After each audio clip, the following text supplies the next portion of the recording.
ముందుగా 100 రోజుల శుభ పరిపాలన పూర్తి చేసుకున్న మంచి సందర్భంగా రాష్ట్ర ముఖ్యమంత్రి వర్యులు నారా చంద్రబాబు గారికి, అలానే ఉప ముఖ్యమంత్రి వర్యులు పవన్ కళ్యాణ్ గారికి, రాష్ట్ర కేబినెట్కి, ప్రజాప్రతినిధులందరికీ కూడా హృదయపూర్వకంగా శుభాకాంక్షలు తెలియజేసుకుంటూ, గడిచిన 5 ఏళ్ళు జగన్మోహన్ రెడ్డి గారి పరిపాలన ఎలా ఉందో ప్రజలందరూ కూడా చూశారు. అప్పులో ఊబిలో ఉన్న రాష్ట్రాన్ని రాష్ట్ర సంపద పెరగడానికి అవసరమైన చర్యలన్నీ కూడా చేపడుతూ రాష్ట్ర అభివృద్ధి కార్యక్రమాలతో పాటు సంక్షేమాన్ని ఈ 100 రోజుల పాటు ప్రజలకు అందించిన విషయాన్ని అందరికీ కూడా తెలిసిన విషయమే. ప్రజలందరూ కూడా ఒకటే మాట అంటున్నారు, ఇది చాలా మంచి ప్రభుత్వం. గత ప్రభుత్వంలో మేము ఎన్నో ఇబ్బందులు పడ్డాము, అన్ని విధాలుగా అన్ని వర్గాల ప్రజలు చితికిపోయారు. ఇవన్నీ కూడా అధిగమిస్తూ ఇవాళ నారా చంద్రబాబు గారు ఆయనకున్న మేధాశక్తితో ఈ 100 రోజులు 100కు పైగా అభివృద్ధి సంక్షేమ పథకాలను ప్రజలకి అందించి ఒక మంచి ప్రభుత్వాన్ని మేము ఎన్నుకున్నామని చెప్పి ప్రజల్లో ఒక మంచి అభిప్రాయం ఏర్పడింది. ఇందుకు గాను రాష్ట్రంలో పనిచేస్తున్న ప్రతి ఒక్కరు కూడా, అటు ఉద్యోగస్తులు కానివ్వండి, అలానే ఎమ్మెల్యేలు కానివ్వండి, మినిస్టర్స్ కానివ్వండి, అందరూ కూడా ఈ 100 రోజుల పరిపాలనకి వీళ్ళందరూ కూడా కారణం.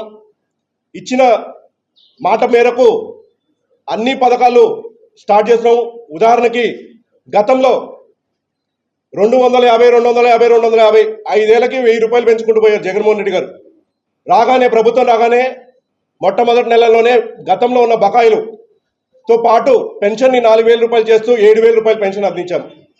మొదటి రోజునే, ప్రతి నెల మొదటి రోజునే వాలంటీర్స్ లేకుండా అసలు పెన్షన్ని పెంచలేము అని చెప్పి జగన్మోహన్ రెడ్డి గారు గతంలో చెప్పారు. కానీ వాలంటీర్ లేకుండా ప్రభుత్వ ఉద్యోగాలు పెట్టుకొని తెలుగుదేశం పార్టీ కార్యకర్తలు ప్రతి ఒక్కరు కూడా మొదటి రోజునే 4000 రూపాయల పెన్షన్ని అవ్వాతాతలకు ఇచ్చారు.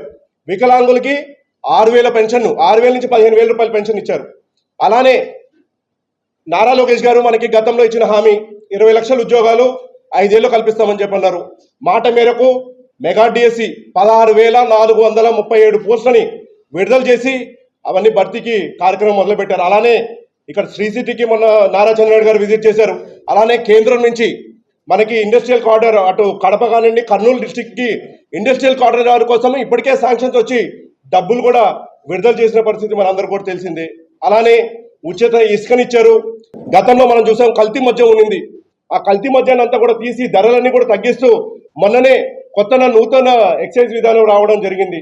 అలానే మనం చూస్తున్నాము ల్యాండ్ టైటిలింగ్ యాక్ట్. గతంలో అందరూ కూడా రైతులు మా భూమి ఎవరి చేతిలోకి వెళ్ళిపోతుందో, ఎవరి పేరు ఎక్కిపోతుందో అని చెప్పి భయాందోళన ఉన్న ప్రజలకి అందరూ కూడా మన ప్రభుత్వం రాగానే, కూటమి ప్రభుత్వం రాగానే ల్యాండ్ టైటిలింగ్ యాక్ట్ రద్దు చేస్తామన్నాము. ఆ మాట ప్రకారం రద్దు చేశాము.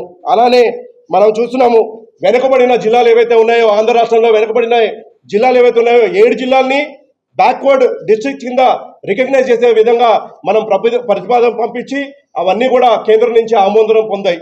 అలానే ఆంధ్ర రాష్ట్రం అంటే మనకు అందరికీ గుర్తొచ్చేది ఏ ఫర్ అమరావతి, రాజధాని లేని రాష్ట్రంగా ఉంది. గత 5 ఏళ్ళుగా రాజధానిలో కనీసం ఒక ఇటుకి రాయి పెట్టకుండా 3 రాజధానులు అని చెప్పి చెలగాటలాడిన జగన్మోహన్ రెడ్డి గారికి కేంద్రం ఎప్పుడు కూడా చెప్తూనే ఉంది, అమరావతి మీ రాజధాని, అమరావతి మీ రాజధాని. కానీ ఆయన ఒప్పుకోకుండా 3 రాజధానులు ప్రపోజల్ పెట్టి ఒక్క దగ్గర కూడా ఒక్క ఇటుకి రాయి కూడా పెట్టిన పాపానికి పోలేదు. ఈ ప్రభుత్వం రాగానే, అలయన్స్ ప్రభుత్వం రాగానే కేంద్రం నుంచి 15,000 కోట్ల రూపాయలు రుణం తీసుకొచ్చి అమరావతిని యుద్ధ ప్రాతిపదికన మొదటి ఫేజ్ కంప్లీట్ చేయడానికి అది మనము ప్రారంభం చేయడం జరిగింది. అలానే ఆంధ్రప్రదేశ్లో ఏ అంటే అమరావతి అయితే, పి అంటే పోలవరం. ఈ రెండే మన ఆంధ్ర రాష్ట్రానికి, ఈ రెండు కూడా ఒక బ్యాక్ బోన్ లాంటివి. అలాంటిది పోలవరానికి కూడా కేంద్రం నుంచి 12,000 కోట్ల రూపాయలు తీసుకొచ్చి, అది కూడా ఈ కాపర్ డ్యామ్ గతంలో మనం చూసాం జగన్మోహన్ రెడ్డి గారు ఉన్నప్పుడు అవగాహన లేని కాపర్ డ్యామ్ ని నిర్మాణం చేసి ఎలా అది అంతా క్రాక్స్ వచ్చేసి ఇవాళ మళ్ళీ అది అంతా పగలగొట్టి మళ్ళీ రీకన్స్ట్రక్ట్ చేయాల్సిన పరిస్థితి వచ్చింది. వీటన్నిటిని కూడా మళ్ళీ ఫస్ట్ ఫేజ్ ని ప్రారంభించి రేపు రానున్న 5 ఏళ్లలో పోలవరాన్ని కూడా యుద్ధ ప్రాతిపదికన పూర్తి చేసేందుకు అవసరమైన అన్ని సహకారం కూడా మనకి కేంద్రం నుంచి ఎన్డీఏ కూటమిలో ఉన్నాం కాబట్టి అవన్నీ కూడా రాబడుతున్నాయి. అలానే మనం చూస్తున్నాము మత్స్యకారులకి జియో నెంబర్ 217 తీసుకొచ్చారు. గతంలో ఆ జియోని రద్దు చేయడం జరిగింది.